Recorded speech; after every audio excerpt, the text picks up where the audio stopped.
Good afternoon, residents of WSN and teammates. We're thankful that you could be here today. This is our fourth quarter town hall meeting, and we have quite a group here. I'll wave to you guys. Can you guys see me okay? Can you wave? All right, there you go. There's waving going on. Very good, very good. We have Laura Kate. She's remote, but she's there. We have Michelle Culp, our Director of HR, Bethany Cisneros, our Chief Operating Officer, and Georgianne Hewitt, our Vice President for Advancement. And I'm looking to see if we have, I know Carly's with us as well. And am I forgetting anybody else online? I don't think so. Okay. Well, first and foremost, what I want to say, Laura Kate came to us and said, the residents would really like to be able to be with you in person, to see you in person for this presentation.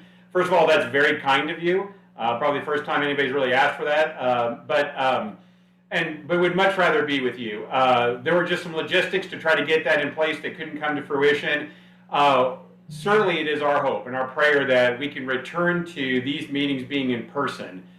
Even really more so than just these meetings being in person, us just being able to be together in ways that we have in the past. So it's certainly not our preference that these things take place remotely. But what we're going to do, I think, for the next town hall meeting is we're going to plan on it being in person, and of course we have to change. If we have to change, the policy is still there. We'll have to change, but we'll have the intent to do it in person. And I think that's better because we want to see you. We want to hear you. We want to be involved. I know a number of our family members who will be watching this later will also want to be involved, and I just think it's a better opportunity to kind of have an exchange. But in lieu of that, thank you for the invitation. We're glad to be having this conversation. The town hall meetings really have only been going on since about 2018, so even before we acquired the building, which is now WSN. But we're pleased to do it. I think the communication of our organization and the transparency of what we're doing is important. And you will hear some things that are certainly about your building, but also about other buildings. Because regardless of where you live in the Wesleyan, you are part of the Wesleyan community. We want you, we want your family members, we want our teammates to know about all the things that are taking place in the place that they call home. Maybe it's just for you to know better about what's going on. Maybe you have a friend that wants to know about what's taking place, or maybe a family member's like, oh, I saw this construction, what's going on? We want you to know. You wouldn't let somebody into your backyard to do stuff and not know who the people are. You need to know who those people are in your backyard. So we want to share with you about what's going on around the campus. These meetings are also a little bit of a state of the union. And I think it's helpful for us as we look at all that's going on. And in fairness, WSN, our Wesleyan Skilled Nursing and Rehab, all of you, probably bear the brunt of a lot of the change, the restrictions and everything that are going on in the environment in our world today. Because the healthcare environment is highly regulated. Obviously there are people there that are in need of care that could be adversely impacted by the virus, the pandemic. And so first and foremost, what I want to say is thank you. Because no one wants to be told in their home that only certain people can visit, or only a certain number of people can visit, or how they visit, or the people that are caring for you, how to interact with them and not to see their smiling faces. That's hard. It's very, very hard. And you have been beyond impatient. Beyond patient. And your family members have been patient. And our teammates have been impatient. And we have been impatiently waiting for changes in regulatory guidance so that we can kind of get back to where we are. But we do adopt these practices, sometimes because they're mandates, but other times because we want to do what's right. And so as I look at leaders like Laura Kate, like Terry, like Carly, those who are committed to the care and services of all of you, they want the most safe and healthy environment for the people they serve, but also the people they serve with. And that means adhering to these practices, these policies, to safeguard. And we'll talk a little bit more about what that means. We're at a time when this pandemic has been and continues to be a shock to our environment. And what we know is that it's not just a healthcare issue, it's also an economic issue, and it's a social issue, and it's a psychological issue, and it's a spiritual issue. Really, any particular issue in that ring of health and wellness, it really impacts. And we're living in it, and we have seen some repercussions from it, and we haven't seen all the repercussions of it quite yet. So once again, you are pathfinders in this with us. You are enduringly patient with all that goes on. Laura Kate and her team and all of you are the recipients of a lot of policies and procedures, and they change all the time.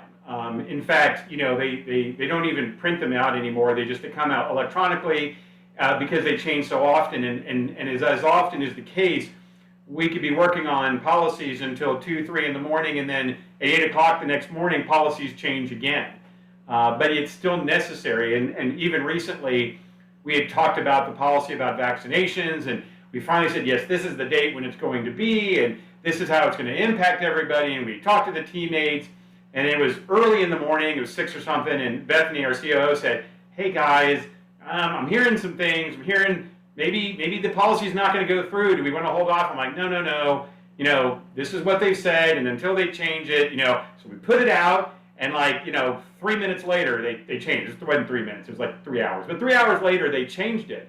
And she was kind enough not to say, I told you so, but that's really how quickly it changes. I will tell you, in moments like that, it's a reminder of the fact that even though we do the best that we can, we have to rely upon our teammates to tell us about the things that change. We have to rely upon an incredible team that has to pivot at the last minute to make adjustments to things they might have been planning for a week or more.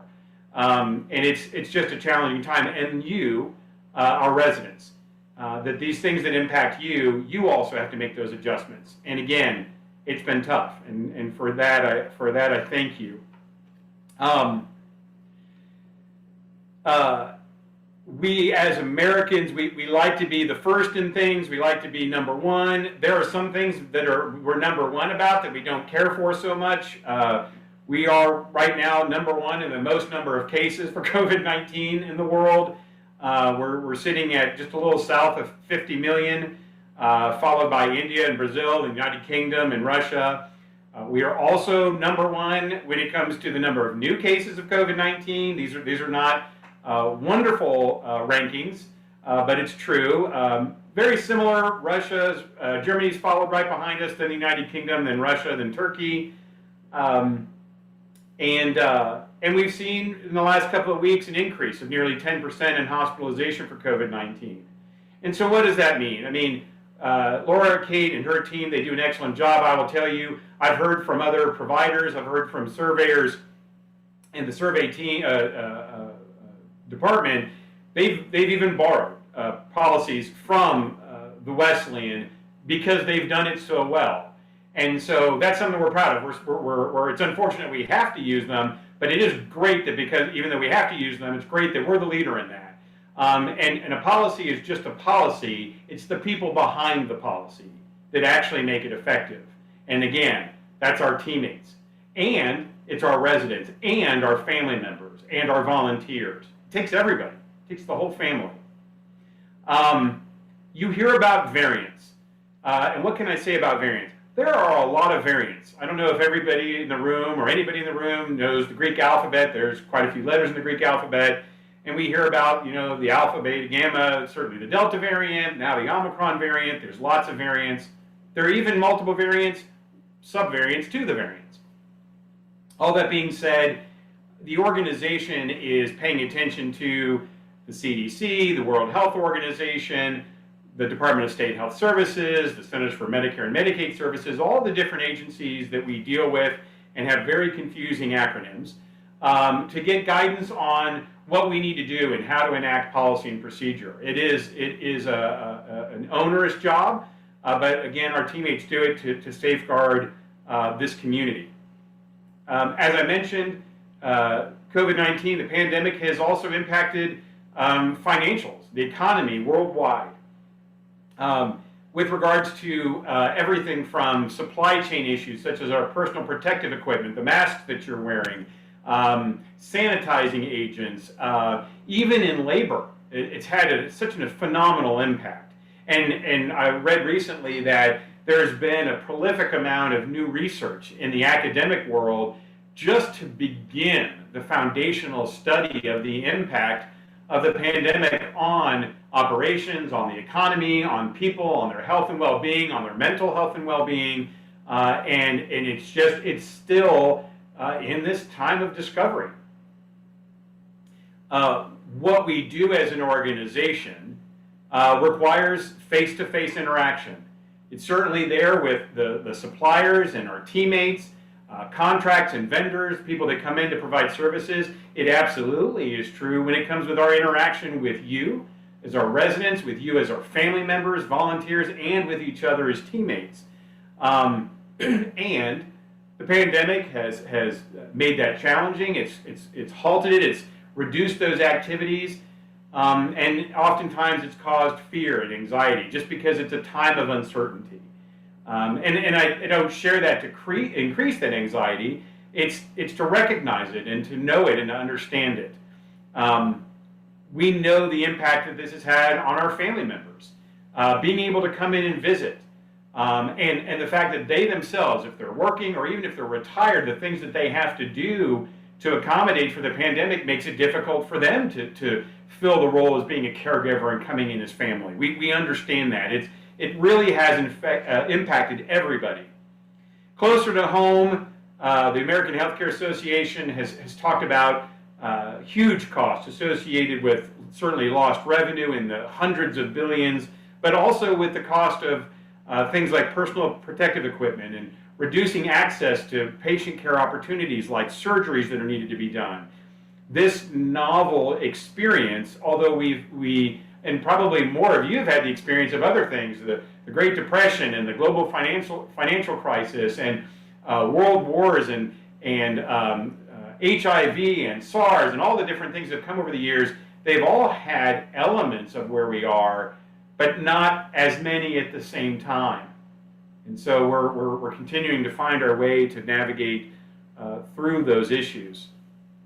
There's a great desire for the services of Scenic because of the reputation that it's created and how it serves. And it's been difficult because of restrictions with admission criteria to the hospitals. It's been difficult to fill all of the beds that we have. And even then, we still do. There's still a very active engagement of bringing new residents into the building. And it's a wonderful thing, and we're glad to do it to expand our family, but also challenging because of the environment in which people admit. And one of the things that it's probably the most difficult thing at the heart of everybody, and everybody might express it, each person might express it a little bit differently, is social isolation, physical isolation. While it tends to be the go-to kind of elemental basic thing that we use to help safeguard ourselves in preventing the spread of the virus, it's also one of the things that's absolutely the other side of what we want to be doing. We are for gathering. We are for face-to-face connection. We're for creating relationships. And festive though this might be with Christmas, these masks stand in the way of that. Necessary, yes, but it's not what we would choose. It's not when we hear from teammates what they remember most of their time here is they come in and they see the residents smiling, or they see them at their meals, or they have a conversation with them. It's not while it's muffled by a mask, or while I'm wearing a face shield and goggles and a mask and a hazardous material suit and other protective equipment. That disconnect has weighed heavily on you, your family members, but I do want to show it, and I know that you know this, but it has also weighed heavily on those that are there providing care and services. and we're concerned for them all, as I know that you are, and you've expressed that. And I have to say, you reaching out and telling people that you are concerned for the teammates, that speaks volumes. There are communities, there are businesses where people aren't asking about how the teammates are doing, but you do, routinely, daily.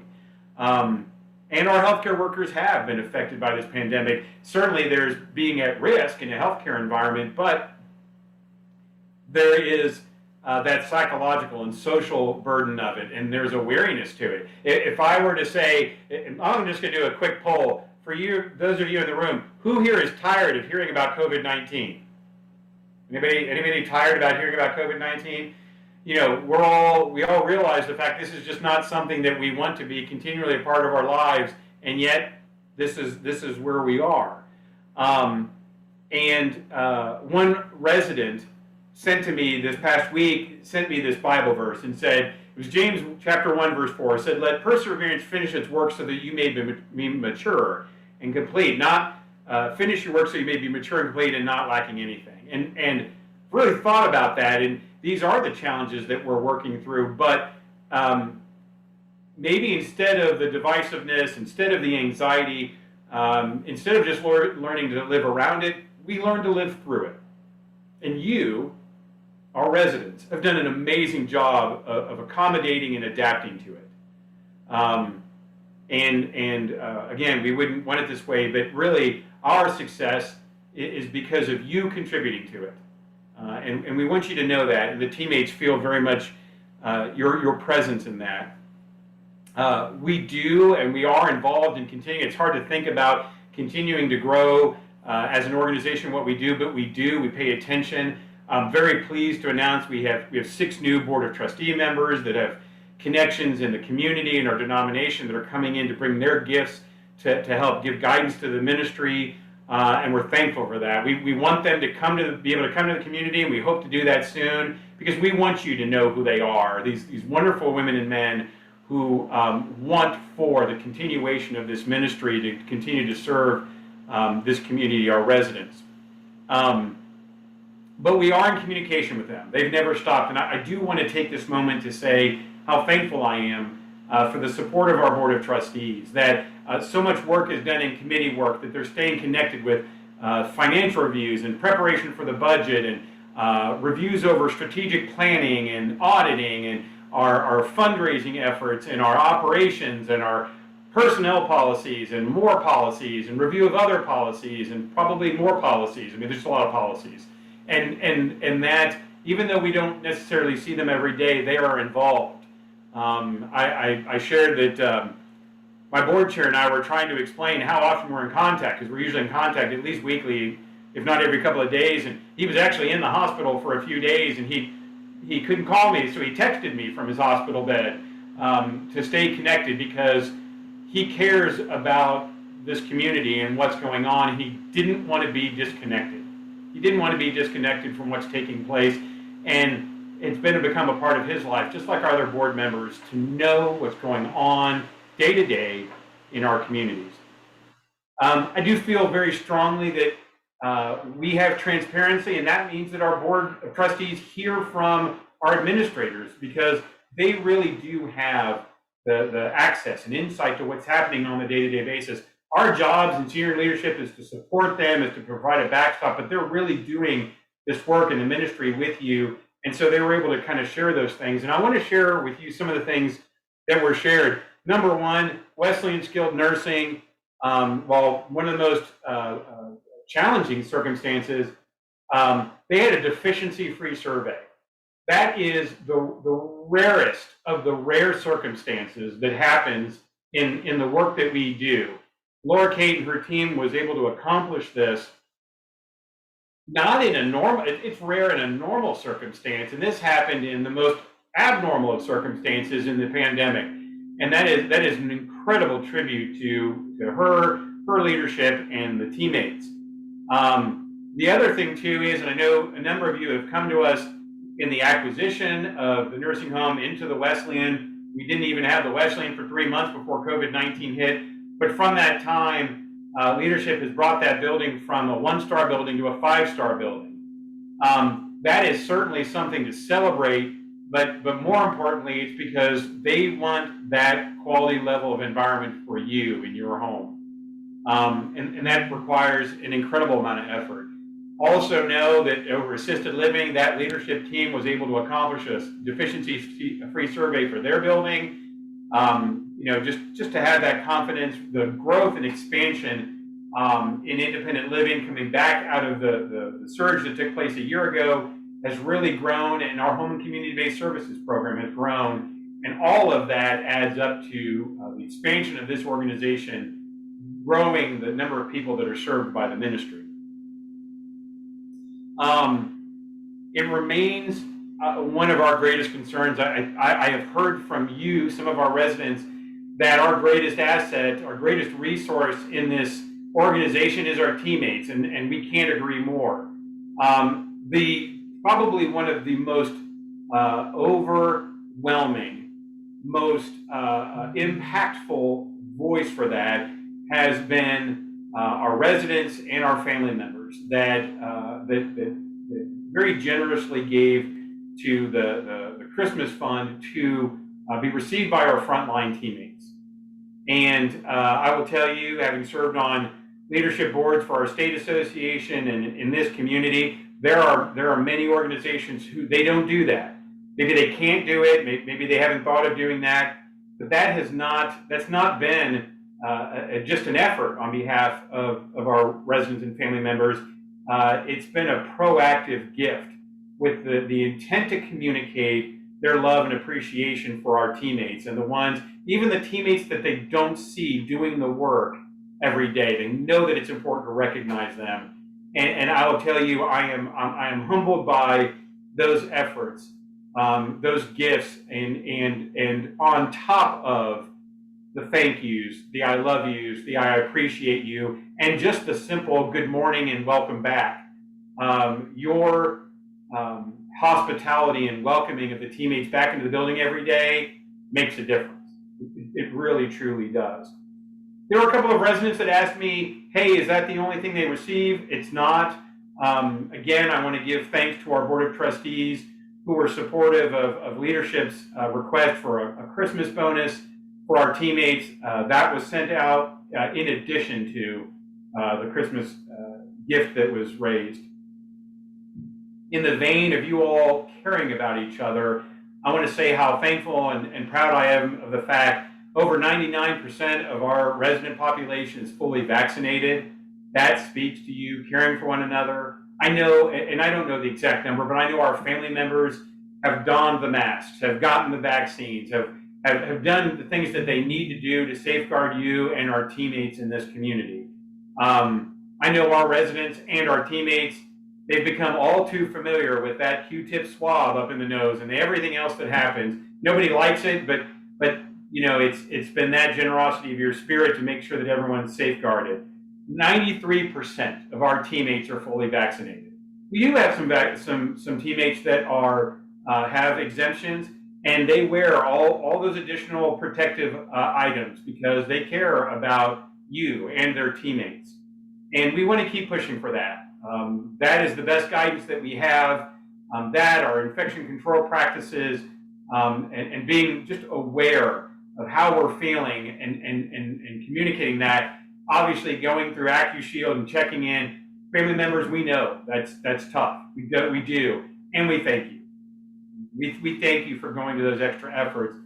You are part of that defensive line for our teammates and our residents. So thank you very much. Our Board of Trustees have reviewed our financials. I think a number of you had asked, and we had some family members ask, you know, are we one of the organizations receiving some of the provider relief funds and the ARPA dollars, which are the American Rescue Plan Act dollars of 2021? The answer to that is yes. As a faith-based nonprofit organization, it's our responsibility to be good stewards. Part of that is going after funding items like that, whether it's grants or fundraising or stimulus dollars when the time is appropriate. I will tell you, we don't budget for those dollars because those are not continual dollars, but we do. And so, you know, as we go into this new year, as we plan, as we budget, when we receive those dollars, as we do with anything, we remain thankful for them. but we don't plan for them because we want to be responsible and financially supportive of ourselves in what we do. And it's been a challenge. This year we've seen astronomical increases in supplies and expense, disruptions in delivery, the supply delivery chain. We've seen the cost and the availability of labor. And you can call it labor, but at the end of the day, it's teammates, it's people, and those increases, and recognizing a cost associated with recognizing our teammates and letting them know they're appreciated. All those things are there. We had a 12% increase in our cost of benefits this year to provide those. But it's important for us to be able to do those things so that we attract and retain those people that are caring for our loved ones, our residents, and all of you. I know a number of you are also familiar with or transplanted over or called the Scenic, the Wesleyan at Scenic, your home for a long time. And they ask from time to time what's going on with that. Many people have seen for sale signs over there. What I'm so proud of is the leadership of our organization and our board of directors have talked. It's very important to us to consider who purchases that building. We want that to be in some way, even if it's not what we're doing, we want that in some way to be the continuation of service to Georgetown. We are looking at a number of different proposals for that, the purchase of that, but we want that to be something that serves Georgetown, and so we're keeping that in mind. We can't guarantee that, but we want that because we know how important that building has been to people for generations, how important it is to many of you that have called it home. It's important to all of us. It's been a part of who we are, and while it's hard to part with, we know that we're thankful to move to where we have, but we wanted to have some sort of continuation in Georgetown. Now you're going to say, wow, that's a lot of information. Could there possibly be anything else to talk about? Really, that's a lot of activities. That probably doesn't scratch the surface. I will tell you, Laura Kate will say, yes, but what happens the other half of the day? That's probably her, say 9 a.m. to 11:30 in the morning. There's a lot of moving parts. And so that really is kind of a general overview of what's taking place overall. I hope that there are questions. There were a couple of questions sent to us. I also want to share with you some things that were sent to us from our teammates, so you can hear what they're asking. We had people ask about how the teammates are doing. We talked about the family raised bonus, or the gift. We've also talked about the Wesleyan Christmas gift. I've talked about that. Those are two separate things. Those things are being dispersed as today, actually. They've received notification. They've received those. So thank you for that. There has been asking about, for our teammates, they want to ask about how we're looking at benefits and making them more accessible, changing the benefits. We are going to be looking at the market this year for benefits because we know that's important to a number of our teammates, and our HR team will be working on that with us to do what we can to support our teammates in accessing the kind of benefits that they need. Questions about, this may be of more interest to our driving residents and our driving family members, questions about the timing of the traffic light that's coming up. I'm always hesitant to give dates because the dates are typically wrong, but the city has told us that we don't know if it's the start of or the completion of or some continuation of, but that in May of 2022, this coming May, that project will be underway. And that is a light there at Estrella Crossing and Williams Drive. If you have come to this campus, you know what I'm talking about. And so that's an important thing. That may not have as much impact on WSN other than the fact it might have some backed up traffic, but that is important to people who want to turn left and come visit people over at WSN. There is questions about our strategic plan and how we're growing. One of the things at WSN that we know that's important, we still want to make sure that we work at bringing a chapel to WSN. We think that's something as a kind of a dedicated area that's important. I know that's important to our board. That remains a part of our strategic plan. Laura Kate shared with me that some of our residents that also talk about wanting to have a library added to the building. That's a new element, but gosh, I mean, I love that suggestion. So while we still have planning time in front of us, you know, we like those suggestions coming in. We want to make this home of yours something that is an expression of what you want. And so I love the fact that we hear about that. We'll be doing some infrastructure right now. There's kind of a gravel road between the main campus and WSN. In our development that's going to be taking place, that will actually become an actual constructed road. You know, it'll be nice for people who visit between the different parts of the campus to be able to drive on something that doesn't feel like they're going off-road. And we're continuing to look at our strategic planning for the other parts of the campus. And when we have final drawings for that, the plan is for whether it's happening in your building or not, we want you to see those plans for the overall campus. So when those are finalized, we'll share those with you. I'm going to stop there. There might be some other stuff, but maybe if I can, Carly, let me punt it to you and ask, do you have any questions of our guests there in the room with you? Do you guys have any questions for Mark? Lots of no's. They may be afraid I'll just keep talking. That certainly could be possible. Laura Kate, well, while they're thinking about Laura Kate, anything that you want to add? Oh, we do have. Okay. Please go ahead.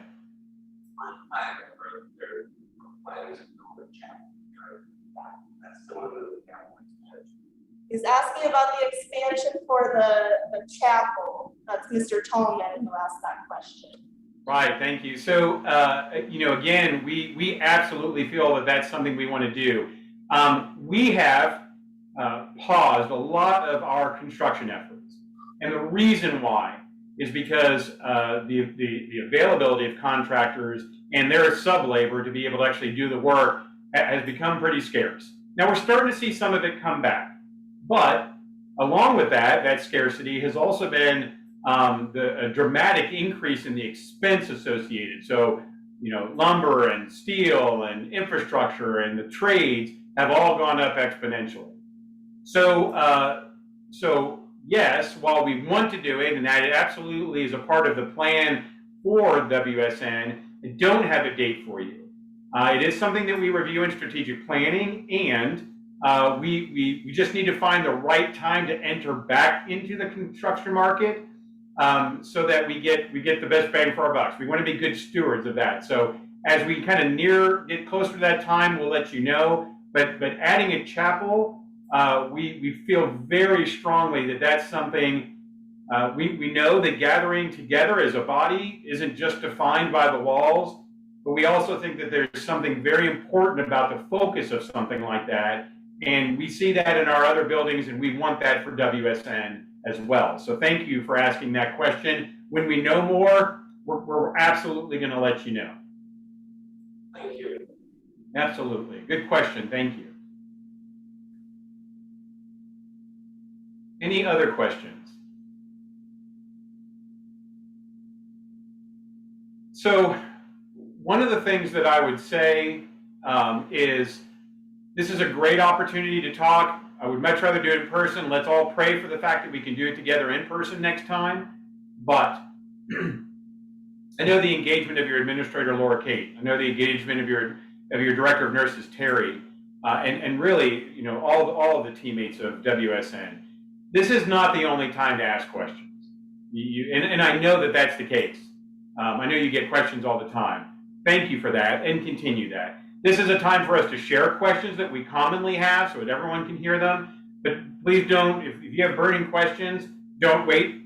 Don't wait for that. Don't wait for these meetings. We want to be able to answer it and share with you about what's going on in your community.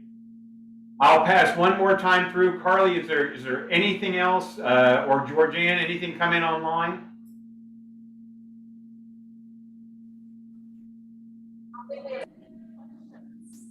I'm sorry, Carly, I missed that. I said, I think we don't have any other questions. I think we're all set. Thank you so much. Well, let me say, thank you. For those of us who've not been able to be here every day, we miss you. For our teammates who are caring for you, I am blown away every day.